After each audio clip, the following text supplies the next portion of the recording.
성도 여러분 안녕하세요. 말씀 묵상 리바이블입니다. 시작된 한 주도 말씀으로 충만하셔서 모든 일에 넉넉히 이기시기를 진심으로 축복합니다. 오늘 하나님께서 우리에게 주신 말씀은 누가복음 20장 13절에서 18절까지 말씀 함께 읽겠습니다.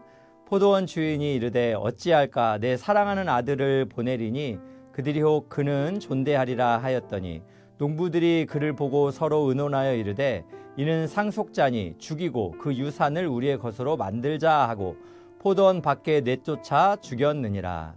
그런즉 포도원 주인이 이 사람들을 어떻게 하겠느냐?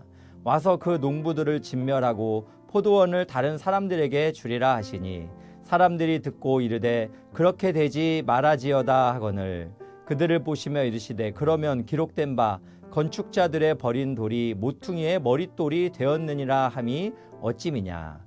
무릇 이 돌 위에 떨어지는 자는 깨어지겠고 이 돌이 사람 위에 떨어지면 그를 가루로 만들어 흩으리라 하시니라. 아멘. 오늘 말씀은 예수님의 권위에 대한 말씀입니다. 예수님 당시에 이스라엘의 종교 지도자들, 대제사장들과 서기관들 그리고 장로들은 예수님의 권위에 참 거부 반응을 보였습니다. 그래서 그들은 예수님이 무슨 권위로 이런 일을 하는지를 물으며 예수님을 함정에 빠뜨리려고 했습니다. 그때 예수님은 1절에서 8절까지를 잘 살펴보면 요한의 권위가 하늘로부터냐 사람에게로부터냐 라고 질문을 하시며 요한의 권위는 하나님이 권위를 주신 사실을 내포하시면서 질문을 하셨습니다. 그러나 그들은 사람들을 두려워서 결국 아무 대답도 하지 못했습니다. 그리고 이제 오늘 본문에서는 예수님께서 비유를 사용해서 자신의 권위의 본질과 원천을 말씀하고 있습니다. 이 비유의 내용은 포도원의 주인과 농부들에 대한 이야기입니다. 당시의 포도원은 구약에서는 종종 이스라엘을 상징했으며 농부는 이스라엘을 관리하는 지도자들입니다. 본문에 나오는 주인은 하나님이시고 주인이 보내시는 종은 선지자를 가리키며 또 포도원 주인의 사랑하는 아들은 예수님을 나타내고 있습니다. 이 비유는 주인이 농부를 고용해 땅을 경작하게 하고 이익의 일부를 바치게 하는 관행에 근거했습니다. 그런데 농부들이 반란을 일으켜 주인이 3번이나 보낸 종들을 능욕하고 때리며 학대했고 주인에게 바쳐야 할 몫을 지불하기를 거부했습니다. 이것은 하나님이 보낸 선지자들과 관련된 이스라엘의 역사를 묘사하고 있습니다. 하나님은 선지자들을 계속 보내셨지만 이스라엘은 그들을 거부하고 죽이기까지 했습니다. 그러자 주인은 생각을 합니다. 농부들이 자신의 종들은 존경하지 않았지만 아버지의 모든 권세를 가진 아들은 존경할 것이다 라고 믿고서 최후의 통첩으로 아들을 보냈습니다. 그러나 농부들은 주인의 아들도 전혀 존경하지 않았을 뿐 아니라 오히려 자신들이 주인의 권세와 능력과 부를 스스로 쟁취할 수 있는 완벽한 기회로 여기고 아들을 심지어 죽였습니다. 그러나 그들은 정말 중요한 사실을 잊고 있었습니다. 주인이 아직 살아있다라는 사실, 그리고 이 모든 것을 알고 있다라는 사실을 그들은 간과하고 있었습니다.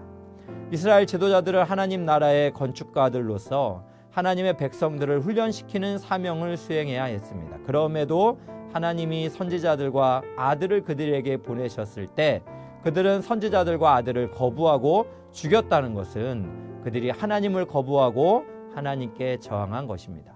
그래서 하나님의 포도원은 더 이상 종교 지도자들에게 맡겨지지 않을 것입니다. 새로운 권세는 하나님의 아들 예수님을 통해 그분으로부터 직접 올 것입니다. 성전은 파괴될 것이며 하나님은 예수님을 초석으로 삼아 교회의 건물을 세우실 것입니다. 그리고 이방인들도 그리스도 위에 건축된 하나님의 백성의 일부가 될 것입니다. 오늘 17절과 18절을 보면 예수님은 교회의 전체 무게를 지탱하는 모퉁이의 돌이 되시고 또한 심판주로서 이스라엘의 부패한 종교 지도자들과 종교를 파괴할 맷돌이 되신다라는 것을 표현하고 있습니다. 우리는 본문에서 참된 권위는 만문의 주인이신 하나님께로부터 온다는 것을 기억해야 합니다. 로마서 11장 36절에 만물이 주에게서 나오고 주로 말미암고 주에게로 돌아감이라 말씀하셨습니다. 만물의 시작과 끝 그리고 과정까지도 하나님의 손에 달려 있다는 말씀입니다. 그러므로 우리는 주인 되신 하나님과 그분의 말씀인 성경을 우리 인생의 최고의 권위로 존중하는 삶을 살아가야 할 것입니다. 혹이라도 하나님의 권위를 무시하거나 말씀을 최고의 권위로 인정하지 않는 분이 있다면 오늘 하나님과 성경 앞에서 무릎 꿇으시기를 바랍니다. 그 어떤 권위도 하나님과 성경의 권위 위에 존재해서는 안 되는 것입니다. 바라옵기는 무엇보다도 성경을 사랑하시고 성경을 가까이 하시는 여러분이 되었으면 좋겠습니다. 성경을 가까이 하면 죄가 멀어지고 죄를 가까이 하면 성경이 멀어진다 하였습니다. 우리가 하나님의 권위를 인정하는 행위는 성경을 사랑하고 성경을 죄하로 묵상하며 성경을 가까이 하는 삶이라고 할 수 있습니다. 그러므로 사랑하는 성도 여러분, 하나님과 성경의 권위를 최고의 권위로 인정하고 주께서 말씀하시면 가고 멈추라 하면 멈출 수 있는 지혜로운 삶이 되시기를 주님의 이름으로 축복합니다. 또한 우리는 청직이라는 사실을 기억하면 좋겠습니다. 우리는 청지기로서 주인의 것을 대신 맡아 섬기는 자라는 것을 꼭 인지했으면 합니다.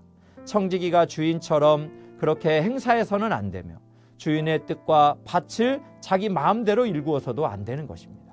그러므로 청지기인 우리는 오늘 또 우리에게 주인이 맡겨주신 일상의 모든 일에 충성스럽게 섬겨 하나님 아버지께 영광이 되어야 할 것입니다.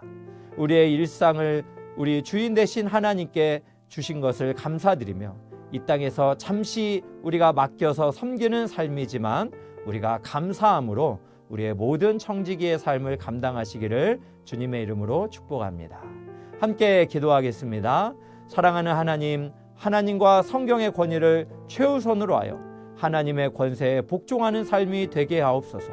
부패한 종교 지도자들처럼 하나님과 예수 그리스도의 권위를 거부하는 어리석은 자가 되지 않도록 우리에게 하나님의 말씀을 사랑하고 가까이 할 수 있는 은혜를 주옵소서.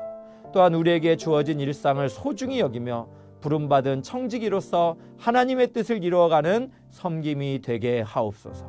예수님의 이름으로 기도합니다. 아멘. 오늘 또 두 가지 기도 제목 가지고 기도하기 원합니다. 첫 번째는 하나님과 말씀의 권위 앞에 순종하며 말씀을 사랑하고 주야로 묵상하는 삶이 되게 하옵소서.